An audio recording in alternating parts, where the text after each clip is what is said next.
ఇంకా సాయిబాబా గారికి సంబంధించిన అనుభవాలు మీకు వచ్చినవి కానీ, మీ బంధువర్గానికి వచ్చినవి కానీ, మీరు చూసినవి కానీ?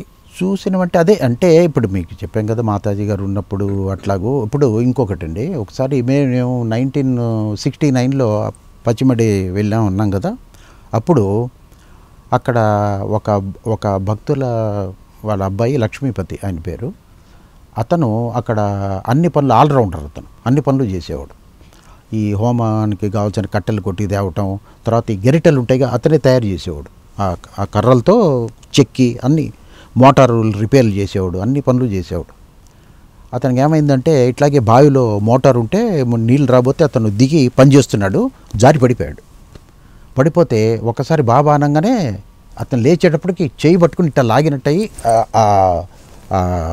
గొట్టాన్ని కావులించుకొని ఉన్నట్టు అలా. అట్లాగే అసలు ఇది మొదలవటానికి కూడా మా పెదనాన్నగారి ఇంట్లోనే మా పెదనాన్నగారి అమ్మాయి అప్పుడు ఒక దీపావళి పండగ అప్పుడు ఇట్లాగే కాల్చుకుంటుంటే పరికిణి నిప్పుకి తగలబడింది.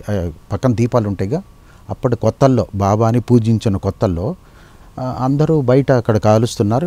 ఈమె ఒక 30-40 ఏదో 20-30 అడుగులు వెనకలు ఉంది. ఒక్కసారి బాబాని అరవగానే అని ఆరిస్తే గుప్పని ఆరిపోతుంది కదా మంటలు, అలా ఆరిపోయింది. అప్పటి నుంచే మా ఫాదర్కి వీళ్ళందరికీ కూడా బాబా మీద భక్తి పెరిగింది. అంటే ఇలాంటివి అనేక మంది భక్తులకి. మీరు జాతకాలు నమ్ముతారండి? నమ్ముతాను. మీకు ఎప్పుడు మొదలైంది ఇది ఈ నమ్మకం అనేది? అంటే జనరల్గా మన సొసైటీలో మనకి కొంత అంటే ఇప్పుడు ఎవడైతే జనరల్గా ఆర్థడాక్స్ అందరూ నమ్ముతారు, వాళ్ళేంటి వీళ్ళేంటి అందరూ నమ్ముతారు. ఒక్కోసారి కొంతమందికి నమ్మని వాళ్ళకి కూడా కొన్ని పరిస్థితులు వస్తూ ఉంటాయి. మీకు ఆశ్చర్యం కలిగించిన ఫలితాలు ఏమని చెప్పండి? ఆశ్చర్యం కలిగించిన ఫలితాలు అంటే మీకు మూర్తి గారని ఒక ఆయన ఉండేవాళ్ళు సార్. ఎక్కడ? గుంటూరు ఆయనది. ఆయన యాక్చువల్గా హైదరాబాద్లోనే జాబ్ చేసేవాడు. ఆయన లేరు ఇప్పుడు. ఆయన అశోక్ నగర్లో, చిక్కడపల్లి అశోక్ నగర్లో ఉండేవాళ్ళు. ఓసారి నేను ఆయన ఆఫీస్కి వెళ్ళా. అంటే వేరే వాళ్ళ పని గురించి మూర్తి గారు ఆయన బాగా చెప్తాడు అని, జాతకాల గురించి కాదు, అసలు ఆయన ద్వారా ఒక చిన్న రబ్బర్ ఇండస్ట్రీ ఒకటి ట్రై చేసుకుంటూ ఉంటే వాళ్ళతో పాటు నేను వెళ్ళాను. సరే వెళ్ళిన తర్వాత జనరల్గా మాదో పెద్ద ఇట్లా ఫలానా అనగానే అరే మీ వాళ్ళు ఎవరో ఒకళ్ళు మా వాళ్ళు ఎవరొకడికి తగులుతారు, మా అదృష్టం అలా చెప్పాడు. చెప్పగానే ఇట్లా నేను రామశంకర్ అబ్బాయినండి ఇట్లా.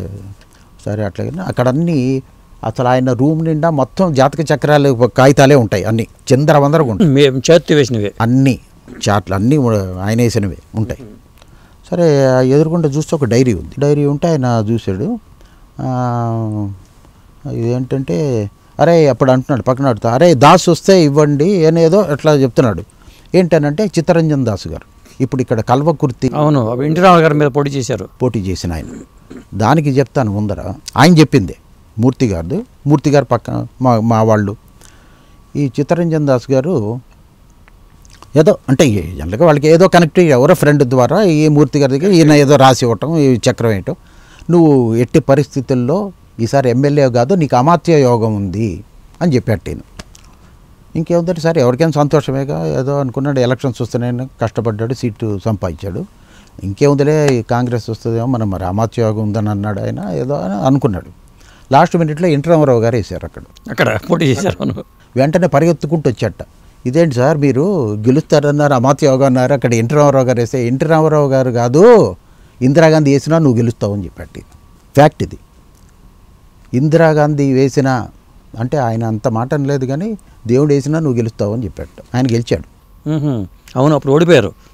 రామారావు గారు ఓడిపోయారు. గవర్నమెంటే పోయింది, కాంగ్రెస్ గవర్నమెంట్ వచ్చింది. ఈయన టెక్నికల్ ఎడ్యుకేషన్ మినిస్టర్ అయ్యారు. కరెక్టే. నేను ఎప్పుడు ఇంకోటి తెలుసా, నేను ఎప్పుడు చిత్తరంజన్ దాస్ గారిని చూడలేదు. ఇది నేను అక్కడ ఉన్నప్పుడు జరిగిన అనుభవం. అనగానే అప్పుడు ఆయన ఏం చేశాడంటే ఒక డైరీ ఉండేది దీని దగ్గర. ఈయన డే టు డే చాలా రాసేవాడు. ఎందుకంటే ఆయన రాసిన డైరీ చూశాను నేను. అంటే ఆయన ఏదో ఇప్పుడు ఇవాళ 5వ తారీఖు ఉందనుకోండి, ఈరోజు నీకేం బాగాలేదు నువ్వు గెలవద్దంటే ఎవరిని కలవడు ఆయన. లేకపోతే 1 గంట నుంచి 5 ఏదో అట్లా ఆయన ప్రోగ్రామ్ ఇయర్లీ ఈయన ఒక డైరీ రాసి ఇచ్చేవాడు. ఎంత వయసు మీరు వెళ్ళినప్పుడు? ఆయన వయసు ఎంత ఉంది? ఎవరి వయసు? మూర్తి గారికి ఒక 45-50 అట్లా ఉంటాడేమో. ఓకే, పొడుగ్గా ఉంటాడు ఆయన. గుంటూరు అయింది. అంటే అట్లా అంటే వీటిని కూలంకషంగా వాళ్ళు చాలామంది ఉన్నారు. అయితే ఒకటేంటంటే సార్, దీంట్లో టైం కరెక్ట్గా ఉండాలి. అంటే నాకు తెలిసినంత మటుకు టైము అది కరెక్ట్ ఉంటే ఇప్పుడు మీకు తెలుసు ఆస్ట్రాలజీ అనేది శాస్త్రం ఉన్నది 100కి 100 పాళ్ళు ఉంది.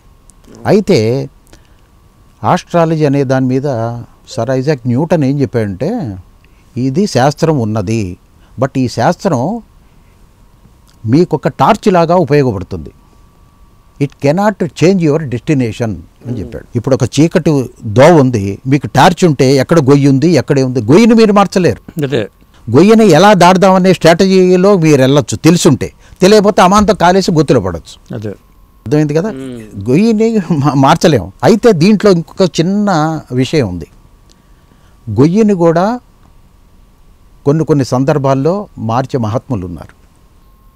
ఉదాహరణ ఏంటి? ఉదాహరణ అంటే వాళ్ళ చరిత్రలు చూస్తే ఇప్పుడు వాళ్ళు ఒక్కొక్కసారి అంటే ఇప్పుడు ఒక భక్తుడికి రోగంతో ఉంటాడు. అందుకనే వీళ్ళు రోగాలు కొన్ని మహాత్ములు స్వీకరించటం. అందుకనే చూడండి, ఇప్పుడు రామకృష్ణ పరమహంస కానీ, షిరిడి సాయి కానీ, ఈయన మన రమణ మహర్షి కానీ చాలామంది ఒక ఇమెచ్యూర్డ్ కమెంట్ చేస్తారు. ఏంటంటే, వాళ్ళకి తగ్గించినోడు ఈయన ఎందుకు తగ్గించుకోలేరు అంటారు. అంతేగా మరి. ఈయన తగ్గించుకోవటం మొదలు పెట్టాడంటే ఇంకంతే సంగతి. వాళ్ళు ఉపయోగించుకున్నారు అంటే ఇప్పుడు చూస్తున్నారు కదా, దాని యోగ భ్రష్టత్వం అంటారు.